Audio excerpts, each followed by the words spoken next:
ಯೋಗ್ಯತೆ ಏನನ್ನೂ ಇಟ್ಟುಕೊಂಡಿರ್ತಕ್ಕಂಥ ಅವರು ಶೋಭಾ ಕರ್ಲಾಜೆ ಅಂತಾರೆ ಯಾವ ಪುರುಷಾರ್ಥಕ್ಕೆ ಅಂತ ಪುರುಷಾರ್ಥ ಅನ್ನೋದು ಅವ್ರು ಕೇಳ್ಕೊಬೇಕು. ಅವ್ರ ಸಾಧ್ಯ ಏನೋ ಅವ್ರ ಕೊಡುಗೆನೋ ಹೆಣ ಬಿದ್ದಾಕೊಂಡು ರಾಜಕೀಯ ಬಿಜೆಪಿ ಭದ್ರಾ ಮೇಲ್ದಂಡೆ ಯೋಜನೆ ಯಾವಾಗ ಮಹದಾಯಿ ನೀರಾವರಿಗೆ ಏನ್ ಕೊಡುಗೆ ನಾವು ಮಾತಾಡ್ಬೇಕಾದ್ರೆ ಯಾಕೆ ಬಿಡಲ್ಲ ಅಂದ್ರೆ ಸತ್ಯ ನುಡಿತೀವಿ ತಪ್ಪಿಸ್ಬೇಕು ಆ ದಿನ ಹೆಂಗಾರು ಸುಳ್ಳು ಹೇಳ್ಬೇಕು. ಮೋದಿ ಶಿಷ್ಯಂದ್ರು ಮೋದಿ ಅಂದ್ರೆ ಸುಳ್ಳು ಸರ್ ನೀರಾವರಿಗೆ ಮೋದಿ ಅಂದ್ರೆ ಸುಳ್ಳು ಮೋದಿ ಅಂದ್ರೆ ಮೋಸ ನೀರಾವರಿ ಯೋಜನೆಗೆ ಈಗ ಮತ ಕಳ್ತನ ಮಾಡಿ ಗೆಲ್ತಿದ್ದಾರೆ ಅಷ್ಟೇ. ಈಗ ಮತ ಕಳ್ರು ನೀವು ಪುಲ್ವಾಮಾ ಶ್ರೀರಾಮ ಮುಗಿತು ಮತ ಕಳ್ತನ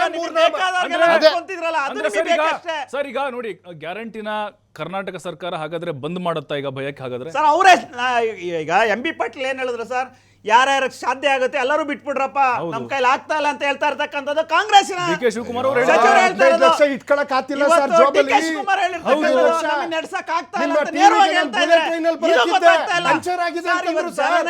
ಮುದ್ರಾ ಯೋಜನೆ ಏನಾದ್ರು ಒಂದು ಕೆಲಸ ಮಾಡ್ಕೊಳ್ಳಿ ಅಂತ ಯಾವುದು ಇಲ್ಲ. ಎಲ್ಲಕ್ಕೋಸ್ಕರ ಅದು ಇಲ್ಲ. ವಾಪಸ್ ಕೊಡಿ ಕೆರೆಗಳು ಕೆರೆ ಕಟ್ಟೆಗಳು ಅಭಿವೃದ್ಧಿ ಮಾಡಕ್ ಕಾರಣನೂ ಇಲ್ಲ. ಮೆಟ್ರೋ ಇಷ್ಟೊತ್ತಿಗೆ ಇಡೀ ಬೆಂಗಳೂರಿಗೆ ಆಗೋದು ಕೇವಲ ಬಂದು ಟಾಟಾ ಮಾಡೋದು ಯಾವುದು ಖಾಲಿ ಬ್ರಿಡ್ಜ್ ಫಾಲೋ ಮಾಡ್ತಾ ಇದ್ದೀರಾ ಸರ್? ಎಲ್ಲ ರಾಜ್ಯಗಳಲ್ಲೂ ನೀವು ಅದೇ ಫಾಲೋ ಮಾಡ್ತಾ ಇದ್ದೀರಾ ಸರ್? ಈಗ ಓಕೆ ದರ್ಶನ್ ಅವರೇ, ಈಗ ಗ್ಯಾರಂಟಿಗಳು ಮುಗಿಯಿತು, ಗ್ಯಾರಂಟಿಗಳು ಈ ವರ್ಷ ಕೊಡೋದಿಲ್ಲ, ಸ್ಟಾಪ್ ಆಗುತ್ತಂತೆ. ಸಂಬಂಧ ಮತದಾರ ಪ್ರಭುಗಳಿಗೆ ನಾವು ನುಡ್ದು ಕೊಟ್ಟಿದ್ದೀವಿ. ನಾವು ಇಷ್ಟು ವರ್ಷ ಪ್ರಾಡಕ್ಟ್ ಇದ್ದು ಮಾರ್ಕೆಟಿಂಗ್ ಮಾಡ್ತಾ ಇರ್ಲಿಲ್ಲ.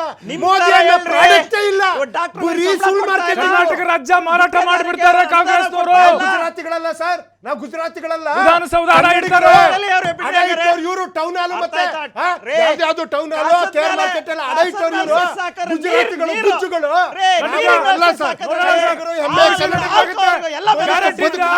ರಾಜ್ಯ ಏನಾಗುತ್ತೆ, ದಿವಾಳಿ ಆಗುತ್ತೆ ನೋಡೋಣ ಸರ್. ಕೇಳದ್ ಹೇಳ್ತಾನೆ ಇದಾರೆ ಇವ್ರ ಪರಿಸ್ಥಿತಿ ಹೆಂಗ ವಿಧಾನಸೌಧದಲ್ಲೂ ಇವ್ರ ಕೂಡ ಯೋಗ್ಯತೆ ಇಲ್ಲ, ಯೋಗ್ಯತೆ ಇಲ್ಲ.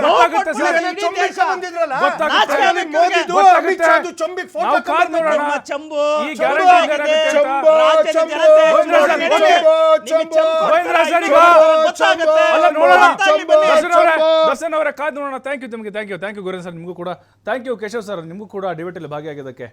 ಎಸ್, ಈಗ ಗ್ಯಾರಂಟಿ ವಿಚಾರದ ಬಗ್ಗೆ ಕೂಡ ತಮಿಳುನಾಡು ಕೇರಳದಲ್ಲಿ ಅಲ್ಲಿ ಸದ್ದು ಮಾಡ್ತಾ ಇದ್ದಾವೆ. ಹಾಗಾಗಿನೇ ಈಗ ಮುಂದಿನ ದಿನಗಳಲ್ಲಿ ಇದು ಯಾವ ಹಂತಕ್ಕೆ ಹೋಗುತ್ತೆ, ಕೋರ್ಟ್ ಅವರು ಹೇಳಿದ್ರು ಕೂಡ ಯಾರು ಕೇಳ್ತಾ ಇಲ್ಲ. ಬಟ್ ಜನರಿಗೆ ಅನುಕೂಲ ಅಂತ ಖಂಡಿತವಾಗ್ಲೂ ಆಗ್ತಾ ಇದೆ ಅನ್ನುವಂಥ ಚರ್ಚೆ ಕೂಡ ನಡೀತಾ ಇದೆ.